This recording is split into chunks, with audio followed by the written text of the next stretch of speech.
À l'heure où tous discutent de la fin très controversée de l'attaque des Titans, moi je repense à cette scène qui vient ponctuer la toute première saison, celle de la dernière transformation d'Eren en Titan dans son combat destructeur contre Annie. Scène qui, d'après moi, le consacrait au rang de héros indiscutable et pas encore à celui d'antagoniste à la radicalité discutée.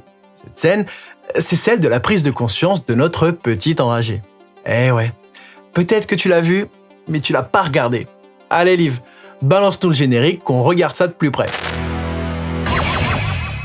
Il faut avoir été s'enterrer dans un patelin de très haute montagne pour ne pas avoir entendu parler, même de loin, de l'une des œuvres majeures de ces dernières années. Une humanité au bord de l'extinction entassée dans un enclos de béton, des géants tout nus qui ne rêvent que de briser de la colonne vertébrale à coups de dents, et un protagoniste sujet à des accès de rage si récurrents qu'il en devient insupportable.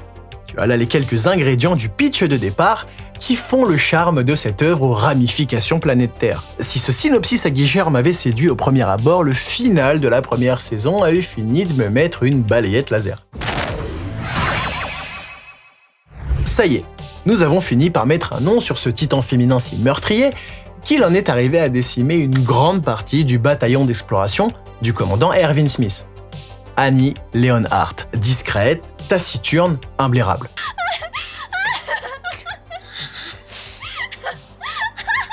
Il est temps de confronter la meurtrière et de la mettre aux arrêts. Mais au moment de jouer la pièce maîtresse de sa capture, Eren ne parvient pas à se transformer en titan. En cause, notre protagoniste n'a pas le courage de ses ambitions.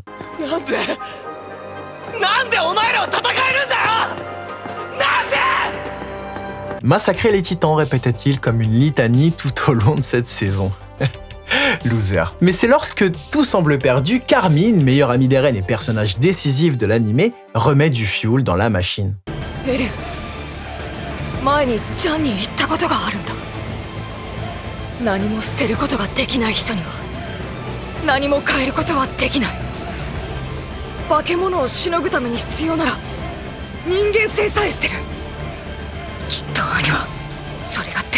et c'est y part. Eren dégoupille et nous offre le match retour que nous attendions tous après la déculottée reçue lors de la première rencontre. Mais alors pourquoi je considère que cette ultime transformation est la représentation de la prise de conscience d'Eren Yeager?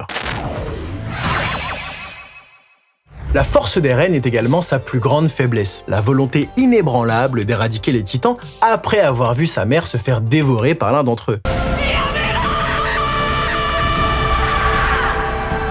Il n'y a pas de débat à avoir à ses yeux. L'humanité est le protagoniste d'un match à mort au cours duquel il lui faut exterminer les titans. Une équation aussi binaire que tuer ou être tué. Mais avoir la vengeance comme leitmotiv fait d'un protagoniste ordinaire un personnage résolument autocentré.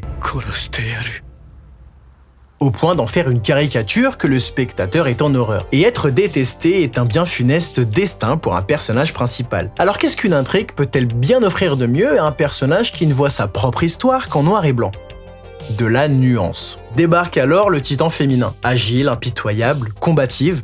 Non seulement cette créature apparaît comme un véritable Olympe impossible à gravir, mais il s'agit en fait d'un humain capable de se changer en titan.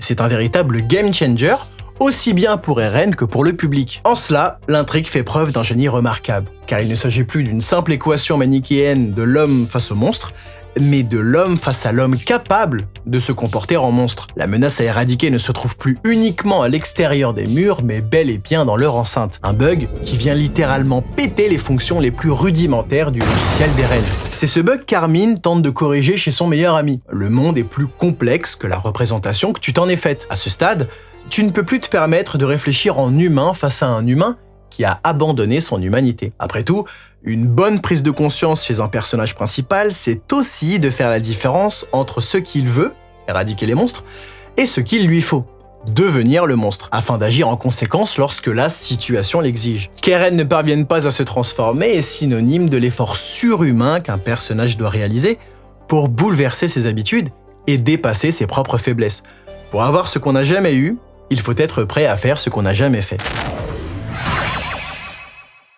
En somme, La première saison de l'Attaque des Titans est remarquable. Elle commence par nous donner un personnage principal au contour trop aigu et à la surface revêche, au point d'avoir la désagréable sensation que l'histoire suivra le même chemin. Mais c'est un contre-pied formidable que de briser nos préconceptions en nous montrant que depuis le départ, la louve était dans la bergerie, et c'est toute la leçon à retenir de cette fin de saison. Ça demande parfois de devenir un loup pour en attraper un autre. Finalement, les reines insupportables de ce début de première saison, c'est le spectateur qui ne se fie qu'à sa vision étriquée du monde qui l'entoure, au point de ne pas faire attention aux détails. Et les aficionados en soient témoins, dans cet animé, si tu ne prêtes pas attention aux détails, tu te fais balloter dans tous les sens. On reparle de tout ça en commentaire si tu veux. Fais donc un tour sur la chaîne si tu as 2 minutes et ne rate pas les prochaines vidéos. D'ici là, prends soin de toi.